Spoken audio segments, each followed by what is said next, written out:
સવારના ગઈઢાઓ બધા મંદિરે જાય ત્યારે એમને ચાલવામાં બહુ જ તકલીફ પડે છે. વૃદ્ધ લોકો અને બાળકો ભણવા જતા એને કેવી રીતે નીકળવું. હાલ આપણે આવી ગયા છીએ શુભ હોટલની બાજુની એટલે કે આઝાદ સોસાયટીમાં કે જ્યાં તમે જોઈ શકો છો છેલ્લા ઘણા બધા દિવસથી પાણી ભરાય છે અને એને લઈને સોસાયટીના નિવાસીઓને ખૂબ જ મુશ્કેલી પડે છે. તો આજે આપણે એમને પૂછવાના છીએ કે આ પાણીને લઈને એમને શું પ્રશ્ન છે. શું નામ ભાઈ તમારું? વિનોદભાઈ. બરાબર. આ પાણીને લઈને શું પ્રશ્ન છે તમારો? ગટરનું પાણી ઉભરાય છે, આખો દિવસ આવતા જતા લોકોને મુશ્કેલી થાય છે. તમારું શું નામ? અશોકભાઈ. બરાબર. આ પાણી કઈ રીતે ભરાય છે અને કેટલા દિવસથી ભરાય છે? સવારમાં કાયમ પાણી ભરાઈ જાય છે. રોડ ટપે છે તો તંત્રને ખબર નહીં હોય. અમે બે કાર્યાલય હોય, શુભ હોટલ છે, પણ આ પાણી વૃદ્ધ લોકો અને બાળકો ભણવા જતા એને કેવી રીતે નીકળવું. શું નામ બેન તમારું? હિતિક્ષાબેન. બરાબર. આ પાણીના ભરાવાને લઈને તમે શું કહેવા માંગો છો?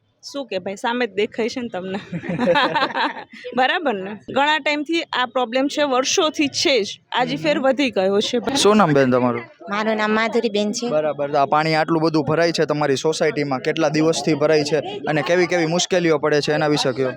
સવારના ગઈઢાઓ બધા મંદિરે જાય ત્યારે એમને ચાલવામાં બહુ જ તકલીફ પડે છે. આજુબાજુ જુઓ તમે, આમ દેખાશે રુદ્રાક્ષ છે, કૈલાસ છે, સંસ્કાર છે.